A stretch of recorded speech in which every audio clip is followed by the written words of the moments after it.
in the game Boston Uprising against New York Excelsior, there was one particular clip that got a lot of attention on social media by fans. And by God, I gotta say, this thing deserves it. It's Pine on McCree. It's on Ilias, it's on Lighthouse. And he's up against a Far Mercy by Boston Uprising. And what happens is he takes out the Farah, then transitions to the Lucio, doesn't quite get him, kills the Winston, kills the Lucio, goes to Striker, kills him as well.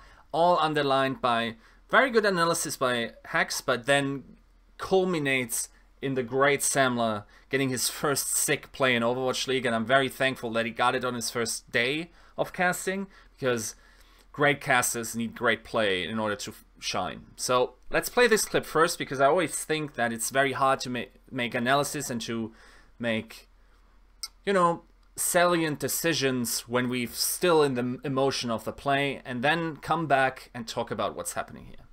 So and so Pine just kind of figuring things out here, where he wants to try and make his next play. Tries to go for the Far Mercy. Casper has gone on to the Farah again, and we're going to see how long he wants to live his life, because he's going to have to try to deal with Pine. You can do it. Well, not that time he can't, as he gets disconnected from his Mercy. Finds himself in tries to finish her off. Also the Mercy. Mercy dies. Kills the Winston. So aggro on this goes for the He Lucio. rolls in. Somersaults in. That's another 3-kill life for Pine. And okay, so in the span of 25 seconds, he gets the dead-eye! Oh, boys. That scream, or that voice, has me goosebumping all over. Whew. I hope we get to see much more of that. So, okay. Let's try our hands at some analysis here. So, again, what I want to point out today is the transition time between micro objectives. So first, we gotta talk about micro objectives. If you watched the last video I did, I was arguing from first principles how the main objectives in Overwatch are actually space and time. If you don't understand what that means, go back to the last video. This time I want to talk about micro objectives, which are objectives that help you realize the main objective. So micro objectives, for instance, would be to stay alive, to kill an opponent, to maybe clear up space, right? This is all what the micro objectives do, and also help your teammate stay alive. So what Pine does here is he is positioned in the middle of his team, which is always a very good position for a McCree to be in. He's next to Jonak, so if Striker was to come in, he would have his back potentially with a flashbang. So make his next play. Go in here. Casper has gone on to the Farah again, and we're gonna see. I mean, these are hard shots to hit, also because of the Mercy hitbox. See how long he wants to live. Node throws himself in there. Not as bad. Now the brilliance starts, right? So the Farah is about to come in to the screen, and let's see what he does. Because here. He's going to have. He hits him once. Okay, he knows he hits him once, and he already is behind the corner. He evades that. He has currently 17 HP down. He narrowly gets hit by this rocket, and it could have been much worse. He stays above 120 HP, which is very important in this matchup, because a direct rocket would kill him. So he, at the same time, achieves two micro objectives, which is put pressure onto the Farah, kill pressure, while not really having kill pressure on him. So let's slow this down here, because I'm about to make my point.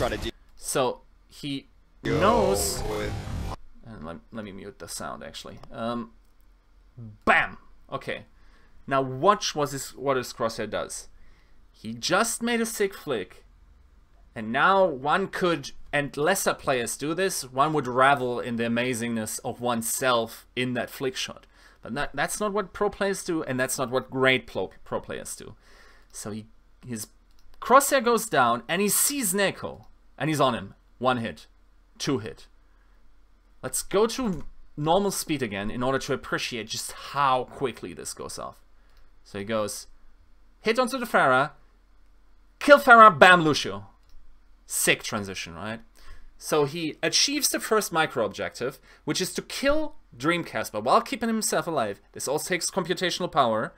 And then he gets onto Lucio. So how does he do this? First, I'd like to break down the first element into fundamentals and reaction time. And then reaction time further into two different categories. So let's start with reaction time. Reaction time obviously is the speed at which you react to stimulus. But reaction time is not reaction time per se. There's at least two different types that I know of. And I will call them in layman terms because I couldn't find them in Google searches what they actually called. If you know these terms, please mention them in the comments to me. So the first one is sort of binary in nature. So for instance, you sometimes have these games where you have a red surface, and once it turns green, you can click, and very quick people will have under 0.2 seconds. And this, in my good days, I'm a little older now, I also achieved 0.2 seconds, sometimes do on good days with a lot of coffee. Not sure if that actually helps at all. Anyway, and this binary reaction time is only ever useful in games if your decision is binary. So a prime example for this is the AWP players in CSGO. So AWP players can hold angles because they know, they have the fundamentals to know when a person peeks into that position, they know how high their body hit zone would be. They don't have to make any other decision than shoot or not to shoot. And this is also where, for instance, the argument of Adderall would help a lot, because you can constantly stay in that focus, and just to hold the angle, your thoughts are never away from that corner, and therefore your immediate reaction time, so your binary reaction time, is the lowest it could possibly be. And in Overwatch, I would say this rather rarely happens, and if anything, probably only at head scan characters. I don't know why it would be for a projectile. And then mostly for Widow, I would say, maybe a little bit for McCree, but the problem is that you can't really pre-aim as much in Overwatch, as we will see in this clip later too. Neko is nowhere near the head height of Lucio when he would run around the corner. He's obviously jumping, so there's a lot of verticality in Overwatch that makes pre-aiming just very hard. So your pre-aim can only ever be in a certain sector that makes your movement smaller and therefore more reactionary. The second type of reaction time is to get a stimulus that you then need to think about and put into action. So, for instance, one thing would be a tracer comes around the corner. Now I need to think of what I do against that tracer. Will I flashbang him? So for instance, one of these questions is he in flashbang range? Can he blink that flashbang? All these decisions rather can gravitates towards binariness the more you practice your fundamentals, but they never really do. There's still always a selection process, and if you're a very quick thinker, this will put down the time between transitioning between these micro objectives, right? So we have reaction time out of the way. Now let's talk about fundamentals. And fundamentals is to have gone through the motions of playing, for instance, a hit scan DPS so many times, to know the map layouts, to know the hitboxes, the heights where it could possibly be, obviously, as I said, less important in Overwatch, and just also the crosshair placement in the approximate sector where one could be. So I think there's a second time in the clip which actually helps us understand the transition period between the first time he flicks from the Pharah to the Lucio better. So let's look at him here. In this situation, we see him, he is focused on Neko, but he's already sort of strafing back, and he must hear, here, you can actually, no, that's his tracer, but you can hear that there must be another tracer. I think if I go a little bit forward, yes, he hears him here, right? So what he does is, he has achieved the first micro objective of going for the Lucio, and it doesn't look as immediate, but he's already on the hunt mentally after Striker. He hits him once here, and now Pine immediately knows this guy needs to recall. But Striker goes for another blink or two, not quite sure, before he does the recall. So the position which Pine stands in here, it almost looks like he's attempting an emote because he knows they've won that fight. No, that's not what's happening here. He's waiting for the recall so you can finish him. Then he reacts to an auditory cue here. He sees the flash, hears the recall, and then goes immediately for the flash and stuns him, fails the headshot. Right? So, obviously you can't hit every headshot, but it doesn't matter because his fundamentals will guide him to victory here. And then there comes in the skill, he tumbles in, and then he knows obviously the map structure. It isn't enough to just know the map structure, it's also important to know where Tracer's head could be in that situation. So he goes around the corner, and we will slow this down a little bit in order to really appreciate what he does. Because I think what's even more indicative of why Pine is such a great player and what type of skill I'm talking about here is what he does after he hits Striker. So he tumbles in, fundamentals, he knows his head needs to be there, does the hit, and now watch what his crosshair does. Boom. In a position where opponents could be coming from. This is not triggered by auditory or by any auditory things.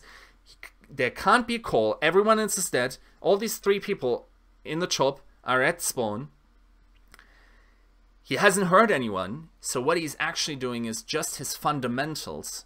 So what he has practiced himself to do is to look in the direction where people could be coming from, to sort of approximately aim towards that position. And with that knowledge in mind, so with that understanding of his fundamentals, we go back to the first clip really quickly to make this point. Here, oh, not as slow. He goes for Dream Casper, expects him to be left, 6 skill to the right, but then his aim comes down anyway. His fundamentals tell him to aim in a position where people could be. And then it's his computational reaction time that takes over, realizes where his crosshair is, realizes that his next objective, here he has a decision to make. He could hit Node, but he wants Neko. So he decides that in the moment, flicks down, bam, bam, hits him. And this is a fundamental, this is fundamentals paired with amazing talent that's very hard to practice, that makes these Overwatch League players such a league above everyone else you could possibly see on the ladder, right? This is such a fundamental difference. Yes, people have sick flakes. Yes, people can be very aware, can have sick awareness, but the fewest people have this little reaction time between transitioning from micro objective to micro objective, and that's why I think Pine is just a formidable player, and I hope we will see more of him, and I hope we will see more of Semler cast him. Thanks for watching.